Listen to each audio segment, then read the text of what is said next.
ابتدا اللہ کے نام سے جو انتہائی مہربان اور نہایت رحم فرمانے والا ہے۔ جب انسان کو ذرا سی مصیبت چھو جاتی ہے تو ہمیں پکارتا ہے، مگر جب ہم اسے اپنی طرف سے نعمتوں سے نوازتے ہیں تو کہتا ہے کہ یہ سب تو مجھے علم کی بنا پر ملا ہے۔ نہیں، بلکہ یہ تو آزمائش ہے، لیکن ان میں سے اکثر لوگ جانتے نہیں۔ ترجمہ آیت نمبر 49 سورۃ الزمر۔ معزز احباب و سامعین، السلام علیکم۔ سورۃ الزمر کی آیت مذکورہ ہمیں اس بات کا احساس دلاتی ہے، بلکہ اگر یوں کہا جائے کہ ہمیں اپنی اوقات یاد دلاتی ہے تو کچھ غلط نہ ہوگا کہ اس دنیا میں عمومی و شخصی آزادی کے باوجود ہم بہت سے معاملات میں کس قدر مجبور اور بے بس ہیں۔ سانس لینے سے لے کر دل کے دھڑکنے تک کا جسمانی نظام تو قدرت کا مطیع ہے، تو پھر باقی تمام جسمانی اعضاء کہاں سے آزاد ہوئے؟ اوپر سے ہم پر کئی مشقتیں، مصیبتیں، آفات ٹوٹتی رہتی ہیں، واقعات و حادثات رونما ہوتے رہتے ہیں، اور ہم اپنے تئیں چاہے جتنی بھی محنت و مشقت کریں، کبھی اللہ کی قدرت اور کبھی اپنی قسمت کے ہاتھوں مجبور ہوتے ہیں۔ برسبیل تذکرہ قدرت اور قسمت کے مہین سے فرق کو بھی واضح کرتی چلوں۔ قدرت ان اصولوں کا نام ہے جن پر ہماری کائنات اور اس کا نظام، اور انسان اور اس کا جسمانی و روحانی نظام چلتا ہے۔ یعنی دنیا میں رونما ہونے والے حالات و واقعات اور ہمارے اندر پیدا ہونے والی مظاہر کا عمومی طور پر کوئی سبب ہوتا ہے۔ مثال کے طور پر کوئی پتھر اگر پھینکا جائے تو وہ کہیں نہ کہیں جا کر لگے گا اور گرے گا اور ضرر کا باعث بھی ہوگا۔ اسی طرح اگر انسان کسی مضر رساں شے کا استعمال کرتا ہے تو وہ ایک وقت کے بعد اس کے جسم میں کوئی منفی تبدیلی یا کوئی بیماری پیدا کرے گی۔ یہ تو قدرت کے اصول ہیں۔ اب آ جاتے ہیں قسمت پر، جو ہر انسان کی مختلف ہو سکتی ہے۔ یعنی اس قسمت میں ہمارے لیے کئی نعمتیں بھی ہو سکتی ہیں اور کئی مصائب، مشکلات و آفات بھی ہو سکتے ہیں، اور یہ انفرادی قسمت بھی قدرت کے چند اصول و ضوابط کے زیر نگیں ہوتی ہے۔ پتھر پھینکنے والی مثال سے سمجھتے ہیں۔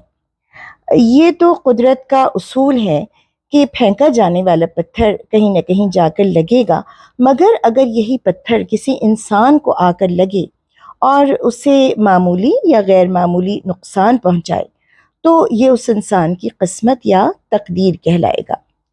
اس مخصوص وقت میں اس انسان کا اس پتھر کی زد میں ہونا یا اس سے نقصان پہنچنا اس کی قسمت میں تھا۔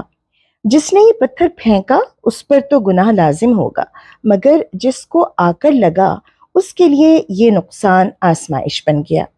تو یہ آزمائش اللہ کی طرف سے اس کے لیے مخصوص تھی اور یہی اس کی قسمت تھی۔ ایسے ہی تمام موقعوں پر ہمیں صبر و برداشت کی تلقین ہے۔ اس مجرم کو سزا دی جائے یا نہ دی جائے یہ زیر بحث نہیں، مگر جو نقصان پہنچ گیا وہ تو سزا کے بعد بھی موجود رہے گا، اور اس آزمائش پر ایمان کا تقاضا صبر کرنا ہے۔ خیر، یہ بات تو برسبیل تذکرہ تھی۔ جو بات چل رہی تھی وہ ہماری مجبوری و بے بسی کے متعلق تھی۔ جب ہم پر کوئی مصیبت ٹوٹتی ہے یا کوئی مشکل درپیش ہوتی ہے تو ہم اللہ تعالیٰ سے ڈھیروں ڈھیر دعائیں کرتے ہیں، اس کو مدد کے لیے پکارتے ہیں۔ یہ ہماری اپنے خالق کے آگے مجبوری و بے بسی کا اظہار ہوتا ہے۔ اسی کا ذکر اللہ تعالیٰ اس آیت میں فرماتے ہیں، اور پھر ان نعمتوں کا ذکر بھی کرتے ہیں جن سے وہ لوگوں کو وقتاً فوقتاً نوازتے رہتے ہیں، کہیں کم کہیں زیادہ، مگر جب وہ کسی پر نعمتوں کی بہتات کر دیتے ہیں تو بہت کم لوگ ہوتے ہیں جو عاجزی سے اللہ کے شکر گزار ہوتے ہیں، ورنہ عام طور پر ہم انسان اسے اپنے علم و ہنر کی وجہ سمجھتے ہیں یا اپنی کسی نہ کسی خوبی اور صلاحیت کا انعام۔ اس وقت ہم یہ بھی بھول جاتے ہیں کہ یہ خوبی اور صلاحیت یا یہ ذہنی استعداد یہ بھی اللہ تعالیٰ ہی کی بخشی ہوئی ہیں۔ یہ علم و ہنر بھی اسی کے عطا کیے ہوئے موقعوں کے ذریعے حاصل ہوا ہے۔ اگر وہ ہمیں مال کی کمی اور غربت میں یا ایسی حالت میں مبتلا رکھتا جس کے سبب ہمیں وہ علم حاصل کرنا محال ہو جاتا، تو پھر یہ کیسے ممکن ہوتا؟